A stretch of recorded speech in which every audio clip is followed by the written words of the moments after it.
Hey everyone, what's going on? I'm here for the second video. So we're going to keep this rolling, and in today's video we'll just get straight into it. I'm going to talk about the biggest mistake that I see people making with their load management.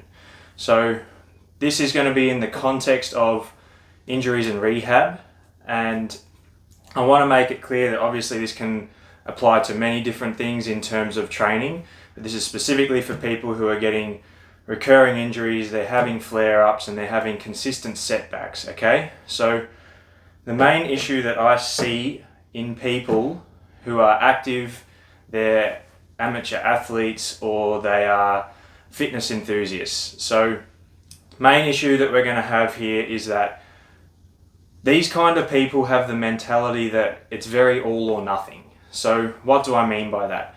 If you get injured in the first place, or you tend to have recurring injuries, you're going to take the road of, okay, let's use an example as a runner. I run 100 kilometers a week. I'm going to do no running for 2 weeks and then just see how I feel.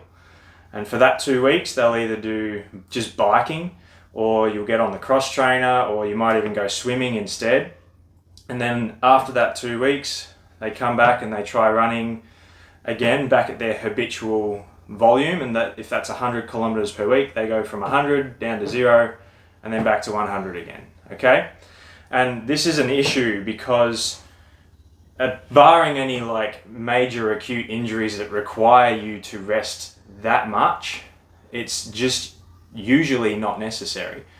And it's an issue because when we stop training for that specific thing that we're trying to get better at, the tolerance that we have to that specific exercise or fitness modality is going to drop. So what do I mean by tolerance? I guess, well, let's just step back a bit. What do we mean in terms of this concept? So if you're going to get injured or you're going to get pain in the first place, it's telling us that the volume you're doing has crossed the tolerance of what that tissue has. And this is a concept that I'm going to come back to probably on the regular in a lot of these videos, especially when we're talking about load management, because when you have flare-ups, when you have setbacks, when you have injuries, it's because that tolerance has crossed, that load has crossed that line of tolerance. So again, just to expand on that a little bit, if you can have this in a couple of ways. You can have this as like an acute overload.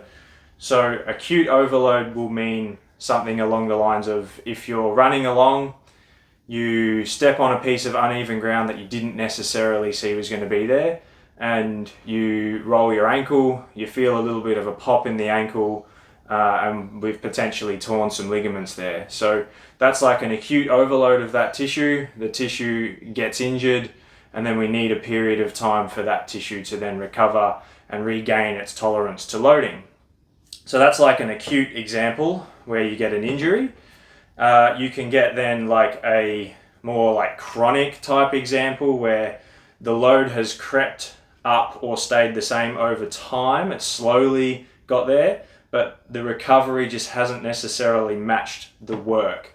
And so we feel good for a while, and then eventually you get this pain, or maybe there's a bit of swelling accompanying that, but there's something that just starts to feel not quite right, and you're not really certain where that came from or why it's crept in.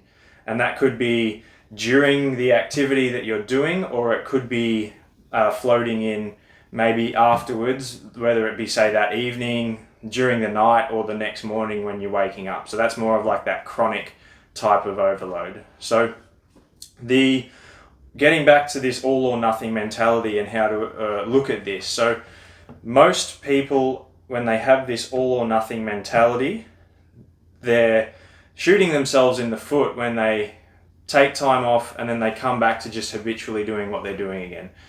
The better way to go about this is to keep yourself a diary. This is one of the best ways to track your pain, recovery, rehab process, because when we get injured or we suffer a flare-up or a setback in training, we need to just not get into the habit of taking time off everything unless it's absolutely necessary. And even when I say everything, I mean more that specific thing that you're training for. So again, getting back to that running example, If you are running 100 kilometers a week, something starts to hurt in your knee when you're running. It might not necessarily be at the start, or it could be at the start and then it warms up and feels okay, but you're just having this issue that is bothering you, and it's one of those things that it feels annoying, it gets better, it comes back, and you're sort of bouncing back and forth here. So in an example like this, taking time completely off is generally a poor management tool. We need to just back off on the volume a little bit, potentially back off on the intensity a little bit, and maybe even back off on the frequency a little bit of running. So we've got those three levers we can pull. I will generally just say, hey, let's just pull one of those levers at a time and just gauge the response. So our first thought would be, okay, maybe we just back off on that running volume a little bit. Let's cut it down to 50 or 60% of what we were doing. And then we're going to try and just bring in maybe some level of cross training to supplement that, so we can keep our aerobic fitness relatively well maintained, but we're going to allow the tissue that has become irritated just a little bit more offloading and giving it the chance to settle back down. So what we'll do then is just start keeping a diary, and we're going to write down how we respond to what we're tracking. So we're going to say, hey, how much running did we do? Did we have pain during? Did we have pain afterwards? What other things are potentially stressing us out? Is there work? Is there other life stress, like relationship stress? Is there kids? Is the dog playing up? Whatever. And then we're going to have our nutrition, we're going to have our sleep, and we're just going to record all of these things. And then if we do have little flare-ups along the way, we can look back and say, okay, well, there's a couple of days here where things weren't going so good and now I'm feeling worse. So it's not necessarily giving you something to blame, but rather giving you a little bit more of a clear understanding as potentially why these things are flaring up. The good thing about taking this approach too, when we keep a diary, is that it allows us to make objective decisions about training rather than just emotionally making decisions. And it's very easy when you feel good to just say, okay, I'm going to have a crack at this today and see how it goes.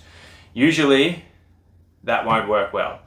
Then there's the other way, when things start to feel worse and you're not really sure why, you're going to take drastic action and be like, oh, well, stuff it, I'm just not going to do anything for 2 weeks, or, you know, this isn't for me. You start to have these poor beliefs that your body is broken, that you're just never going to be good enough. And I think if we can keep that objective data in front of us, it's going to reduce any of that emotional flare-up, along with potentially any physical flare-up as well. Ultimately, load management is something that again, it's a tool to help us get over these recurring issues and eventually build that tolerance back up to give yourself a buffer so that the work you're doing is less likely to cross that tolerance threshold. Load management is not something where we're looking at doing like less forever. It's more about trying to match today's tolerance and capacity with today's work. And that just means essentially auto-regulating the work that we're doing.